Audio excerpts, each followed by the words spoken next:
So yes, welcome back.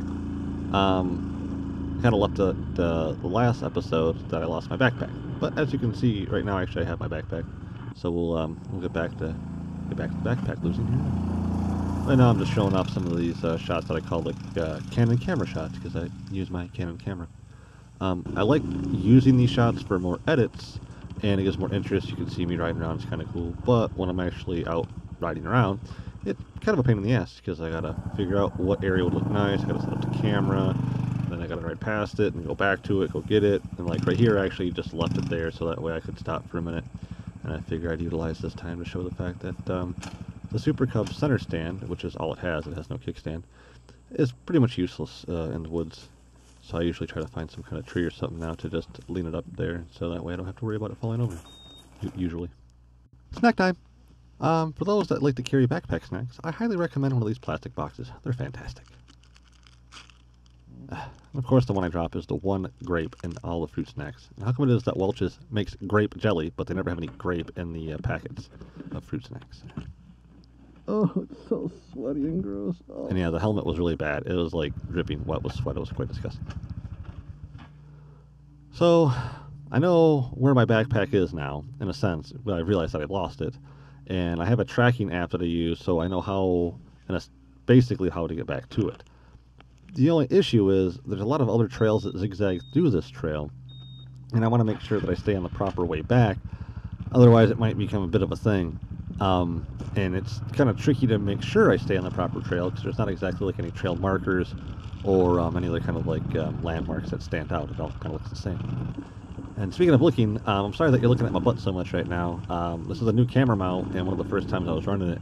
And I originally kind of had that lower shot, hoping that would catch like some of the lower ground and like my legs and stuff for whatever reason, I don't know. It just became one giant butt shot. So the camera mount itself actually does have some better shots. It's just unfortunate the first time out. It's just a lot of butt shot. So there it is.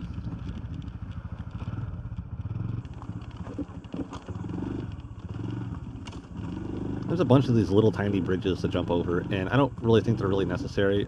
Again, I'm kind of here right now during the dry season, but I'm more worried each time I go over those little bridges that something's gonna like break away and my wheel's gonna sink in and I'm gonna like fly over my handlebars or something.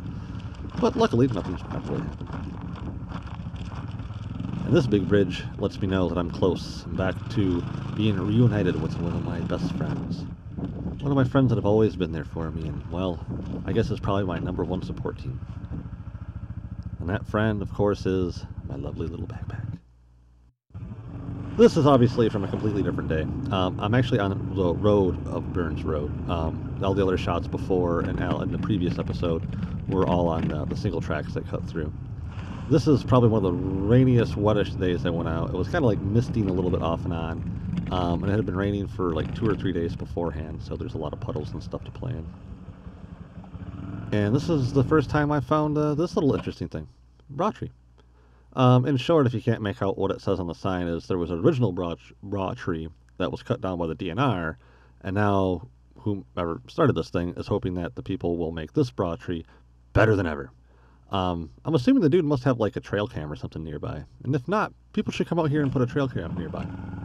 Like, I might come back and put a trail cam nearby. Anyways, enough with the dirty undergarments hanging from the trees. Let's get out of here. Maybe. This sand is really gummy. And you can probably hear that you're picking up this nice squeaky sound. And it's actually, from what I can gather anyways, my brakes. I don't know if that's something in the, like, between the brake calipers and the pads maybe, I'm not sure. But between the sand and me deciding to play a lot in the water to get used to running into the water, I picked up the squeak. And I've played in the water a lot.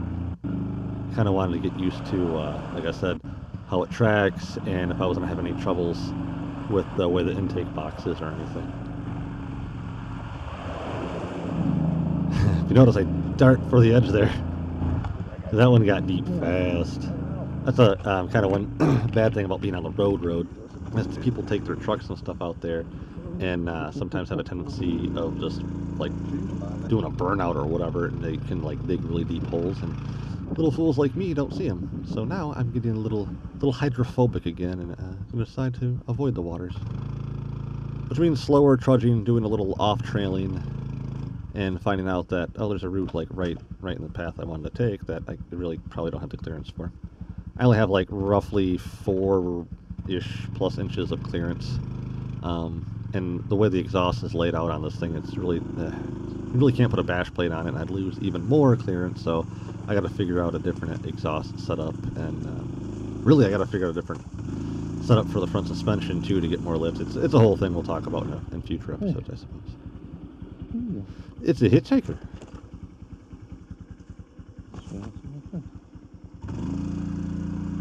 It was definitely an interesting kind of day riding around in that sand.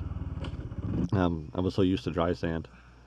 Nothing much to report here. It kind of looks like I was in some kind of danger or something, but really I just came to a swampy point where I was either going to have to fight it through, and I was going to turn the cameras on for that, or turn around, which is I'm doing now. So I was just running out of time. It was getting kind of late in the day, and I have other things to do. So I decided it was time to turn around, and being hemmed in by swamp, the only way I could do that is by pushing it backwards. Yeah, the sand is making things beastly. But for those that have watched any of my other episodes of the one music video, Figure It Out, I forget what I actually called the episode, will probably recognize this shot. This is coming from the point where I lose my phone. So if you can kind of smell where we're going with this, there it is I'm actually going to leave you guys with another bit of a cliffhanger, I guess, of me losing my phone.